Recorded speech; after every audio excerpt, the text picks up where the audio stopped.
High বন্ধুরা, welcome back to my channel. আজকে আবার একটা নতুন ব্লগে তোমাদেরকে স্বাগত জানাই। তো এটা ছিল পুরীতে আমাদের তৃতীয় দিন। তো সকালবেলায় সমুদ্রে গিয়ে লাফালাফি করিয়ে স্নান টান করে আমরা চলে আসি হোটেলে ভাত খাওয়ার জন্য, কারণ আমাদের সেদিন ছিল সাইট সিন। তো পুরী অনেকবার গিয়েছি, কিন্তু সাইট সিন খুব কমবারই করেছি বলতে পারো। তো তারপরে আমরা রেডি হয়ে বেরিয়ে যাই সাইট সিন করার জন্য।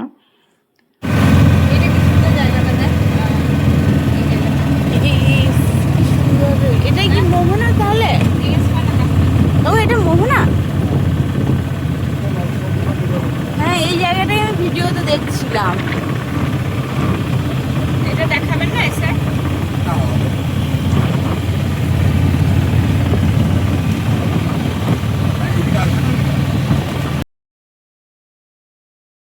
তো আজকে আমরা পুরীর সাইট সিন করার জন্য এসেছি। তো এটা হচ্ছে একটা বিপত্তারিণী মায়ের মন্দির,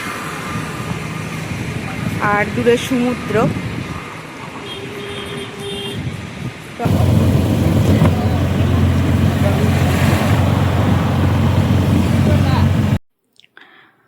পুরী বেশ কয়েকবার গিয়েছি, সেটা তোমাদেরকে আগেই বলেছি, কিন্তু পুরীতে যাওয়ার পরেও পুরীতে যে সমস্ত সাইট সিন সেগুলো একবারও করা হয়নি। কারণ পুরী এমন একটা জায়গা যে সমুদ্রের সামনে বসে থেকেই যে কিভাবে টাইম পেরিয়ে যায় নিজেও বুঝতে পারি না।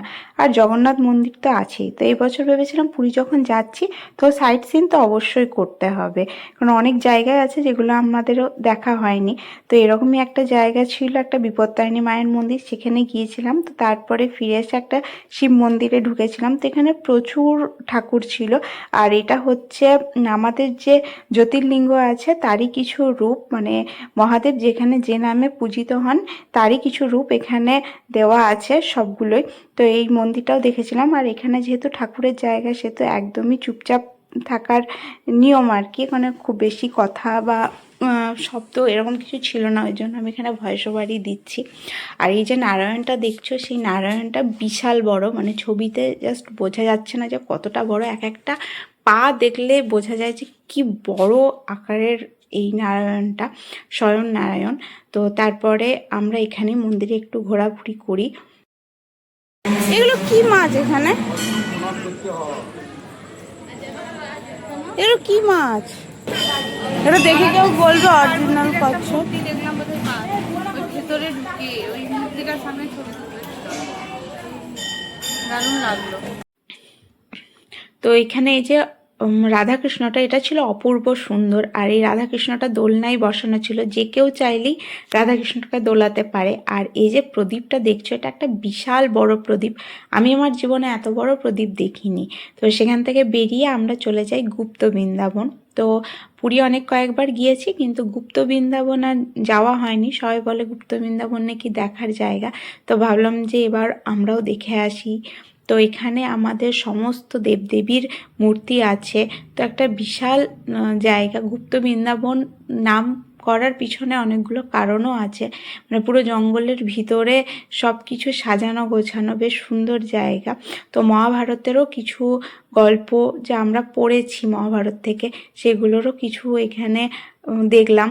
তো যাই হোক, এখানে আমাদের সমস্ত কিছু দেবদেবী আছে। তো তোমরা গেলে অবশ্যই গুপ্ত বৃন্দাবন যেতে পারো। আমার বেশ ভালো লেগেছে। যারা ঠাকুরের বিষয় নিয়ে জানার খুব ইচ্ছে থাকে, তো আমাদের পৌরাণিক কাহিনী, তাদের জন্য এই জায়গাটা বেশ সুন্দর জায়গা। তো এখানেও প্রচুর রাধাকৃষ্ণ, জগন্নাথ দেবের মন্দির, অনেক কিছু ছিল। আর এই যে হনুমানজিটাকে আমার খুব ভালো লেগেছে। তো তোমরা চাইলে অবশ্যই যেতে পারো।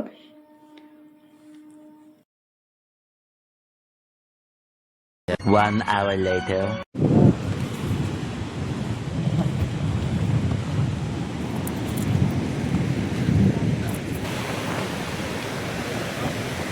আগে মোহনা অবধি যাই, তারপরে আরে বাবরে পড়েই তো যাচ্ছি।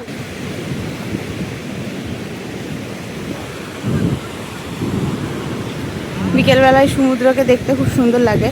আর আমরা যেখানে আছি তার থেকে এই জায়গাটা দেখতে খুবই সুন্দর। এই জায়গাটা মোহনার জায়গা। তো দূরে মোহনা আছে, তো একটা নদী কেটে সমুদ্রে মিশেছে। তো ওখানে ঢেউটা নাকি বলে কম, মোহনাতে এমনি ঢেউ কম হয়। তো চলো মোহনাতেই যাই, দেখি কীরকম।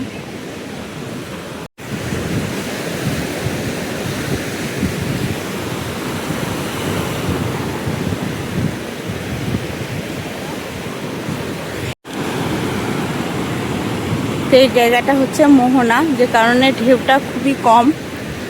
আর এখন সূর্য অস্ত যাচ্ছে আর দেখতে ভীষণ সুন্দর লাগছে জায়গাটা।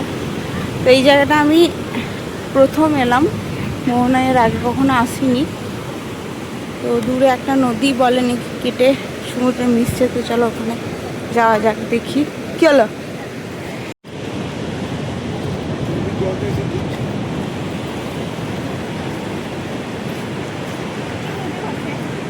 কত ঝিনুক দেখ। হ্যাঁ, স্নান করার সময় পেরিয়ে যাওয়া যাবে, চলে যাবে না।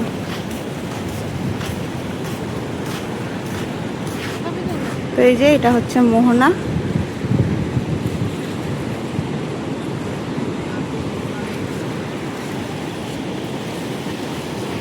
দেখো এখানে প্রচুর ঝিনুক আছে, তো গোটাই মোটামুটি। তো এখানে প্রচুর ঝিনুক দেখা যাচ্ছে, এগুলো সবই ঝিনুক। এই যে আমি একটা ঝিনুক কুড়িয়েও নিয়েছি। তো চলো, তো জায়গাতে দেখছি প্রচুর ঝিনুক আছে। তো এর আগে আমি যত জায়গায় গেলাম সমুদ্রের পাড়গুলোতে, কোথাও ঝিনুক পাইনি। আগে সব জায়গাতে ঝিনুক পাওয়া যেত, কিন্তু এখন আর নেই। তো এই জায়গাটা যেহেতু মানুষের আসা যাওয়া একটু কম, ওই জন্য ঝিনুকের পরিমাণটাও একটু বেশি আছে। তো সামনের দিকে আমার মা বাবা অনেকটা এগিয়ে গেছে, কারণ আমাদের যে অটোওয়ালা সে দাঁড়িয়ে আছে, সে বেশিক্ষণ দাঁড়াবে না, কারণ ওদের রুটের মধ্যে এটা পড়ে না দাঁড় করানো। তো আমরাই ওকে বললাম যে দাঁড়াতে। তো চলো, এরপরে অন্য মানে যেখানে আমরা আছি সেখানে গিয়ে তোমার সাথে দেখা হবে। এখান থেকে আমরা যেখানে আছি সেখানে যাব, তো সেখানেও খুব ভালো ভিউ, সেখানেও ছবি আসবে। তো চলো।